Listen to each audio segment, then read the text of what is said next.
আমি যদি এখন মারা যাই, আমার আখিরাত শুরু। যে যখন মৃত্যুবরণ করে সাথে সাথে তার আখিরাত শুরু হয়ে যায়। আখিরাতের সবচাইতে গুরুত্বপূর্ণ পার্ট, অংশ যেগুলো, এর মধ্যে অন্যতম অংশ হলো কিয়ামত। কিয়ামত এটা সংগঠিত হবেই। আর কিয়ামত এমন এক মহা সত্য, যেই কিয়ামতের ওয়াদা দিয়েছেন আল্লাহ, আর এই কিয়ামতের সত্যায়ন করেছেন আল্লাহর প্রেরিত সব নবী রাসূলগণ।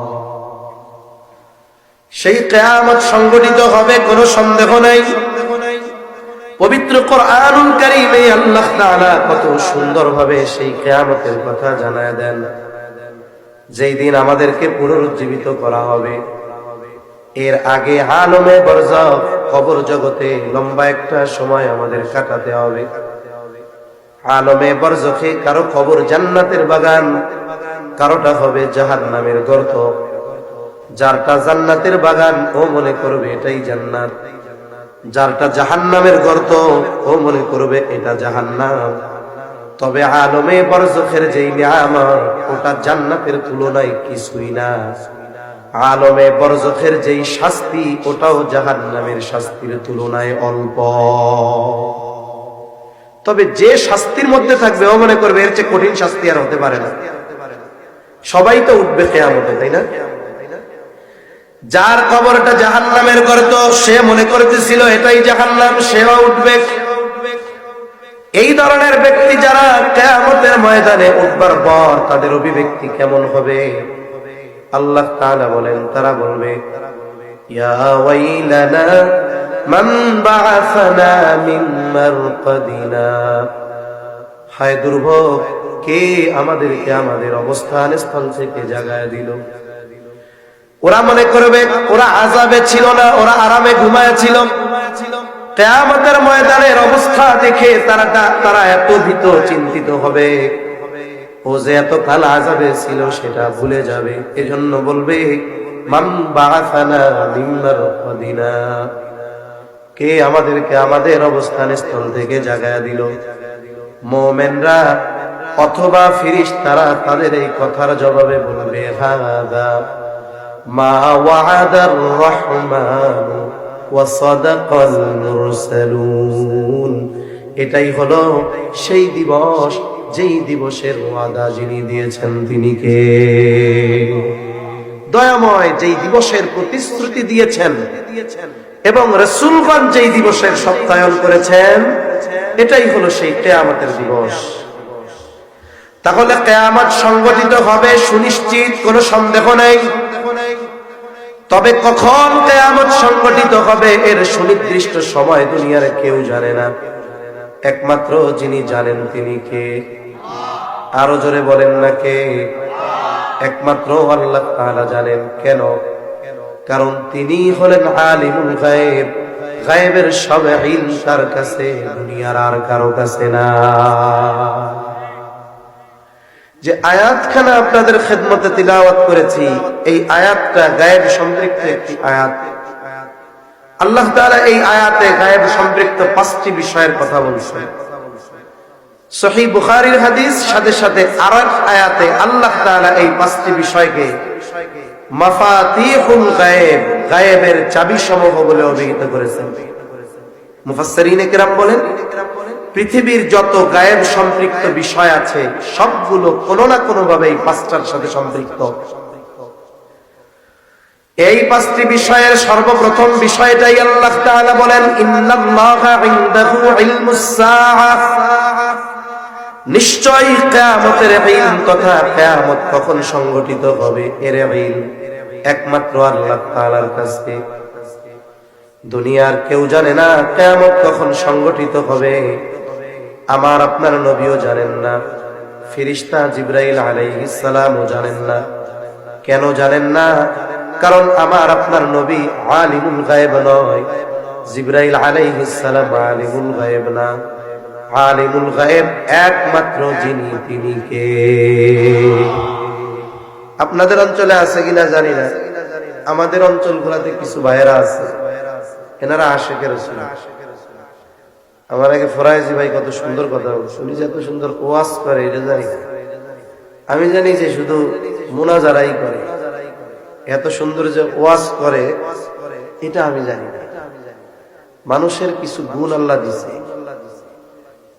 কিছু মানুষ আছে সুর দিলেও ভাল লাগবে না, কিন্তু আল্লাহ তাআলা কিছু মানুষের জবান দিছে কথা হৃদয় পর্যন্ত পৌঁছাইতে সুর লাগে না, কাটা কাটা কথায় কত সুন্দর কথা বলছে না। আল্লাহ তাআলা ভাইয়ের ইলম হায়াত সবকিছুর মধ্যে বরকত দান করেন, বলি আমিন। তা আশিকে রাসূল আছে আমাদের অঞ্চলে, নবীরে খুব ভালোবাসে, অথচ নবীকে ভালোবাসার প্রমাণ যদি দিতে হয় সুন্নাত লাগবে, ঠিক না?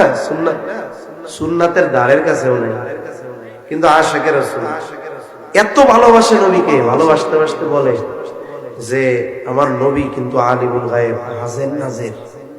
নাউজুবিল্লাহ বলে। নবী আলিমুল গায়েব যদি না হয়, ওদের কথার ধরলাম, ওরা কইছে বুঝলাম। এখন নবীজি আলিমুল গায়েব না হওয়ার কারণে নবীজির সম্মান মর্যাদা কমে যাবে, কমবে? জোরে বলেন কমবে? আল্লাহ ঘোষণা দিয়ে রাখছে, ওমা আরসালনাকা ইল্লা রাহমাতাল লিল আলামিন, আপনার আমি জগৎ সমূহের জন্য রহমত হিসাবে পাঠিয়েছি। আল্লাহ হলো রব্বুল আলামিন, নবীজি হলেন রহমাতুল লিল আলামিন। এর চাইতে বড় মর্যাদার আর কিছু হতে পারে? অথচ নবীজি জানায় দেন যে আমি আলিমুল গায়েব না। অনেক দলিল প্রমাণ দেওয়া যাবে। প্রসিদ্ধ একটা হাদিসের একটু অংশ আপনাদের সাথে মুযাকারা করি। একটি প্রসিদ্ধ হাদিস আছে, হাদিসের একটি নাম হলো হাদিসে জিবরিল, আর এক নাম হলো উম্মুস সুন্নাহ। হাদিসে জিবরিল কেন নাম? সাহাবায়ে কেরামের উপস্থিতিতে নবীজি সাল্লাল্লাহু আলাইহি ওয়াসাল্লামের কাছে জিবরাইল আলাইহিস সালাম মানবাকৃতিতে এসেছেন।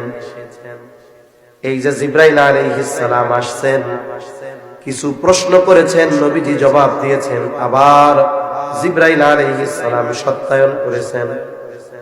এই জন্য নাম হাদিসে জিবরিল। উম্মুস সুন্নাহ কেন নাম? মূলত এই হাদিসের মধ্যে উম্মতকে দ্বীনের মৌলিক বিষয়গুলো শেখানো হয়েছে। জিবরাইল আলাইহিস সালাম আসছেন, সাহাবায়ে কেরাম চিনতে পারে নাই ততক্ষণ, নবীজি পরিচয় জানান নাই যতক্ষণ। নবীজির কাছে আসছেন, হাঁটুর সাথে হাঁটু লাগায় বসছেন। জিবরাইল আলাইহিস সালাম এক নাম্বার প্রশ্ন করতেছে, আখবিরনি আনিল ইসলাম। প্রশ্ন করতেছে রূহুল আমিন, জবাব দিবেন রহমাতুল লিল আলামিন। আপনি আমাকে ইসলামের ব্যাপারে বলেন, খবর দেন, ইসলাম কি জিনিস? জবান খুলে বলেন, ইসলামের ভিত্তি কয়টা?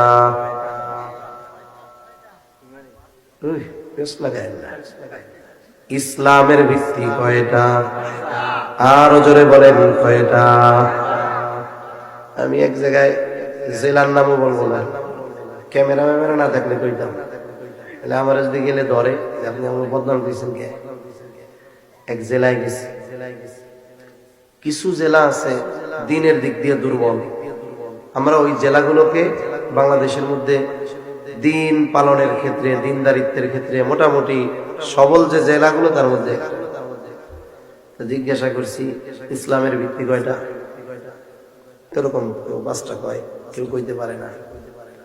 এরপরে ইমানে মুফাসসাল শুনাইছি সুন্দর মতো। এবার জিজ্ঞাসা করছি কে আছেন ইমানে মুফাসসালটা আমারে শোনাবেন। অনেক সময় সূরা ফাতিহা সব সময় পড়া হয়, এখন মানুষের সামনে দাঁড়ায় বলতে গেলে ভুল হইতে পারে, অসুবিধা নেই, আইসা আমার কানে কানে এসে কোন ইমানের ভিত্তি নিয়ে আলোচনা করতেছিলাম আর কি, ওই জায়গায় বলতে পারে নাই কেউ। এরপরে যখন অকুতু বিহির আলোচনায় গেছি, তা বলছি আসমানি কিতাব তো 104 খানা, বড় কয়খান? 4 খানা। ভয় নাই, আপনাকে আমি কাউরে দাঁড়া করা হবে, অসুবিধা নাই। ওলামায়ে কেরাম তো বলতে পারবে, ওলামায়ে কেরাম বাদ দিয়ে জিজ্ঞাসা করছি আর কে বলতে পারবে? তা 104 খানার মধ্যে বড় 4 খানা। তা বলছি এই 4 খান কিতাব কোন কোন নবীর উপরে নাজিল হয়েছে কে বলতে পারবে? একজন দাঁড়াইছে, এই 4 খানা কিতাবের নাম বলতে যায় 5 বার ভুল করছে।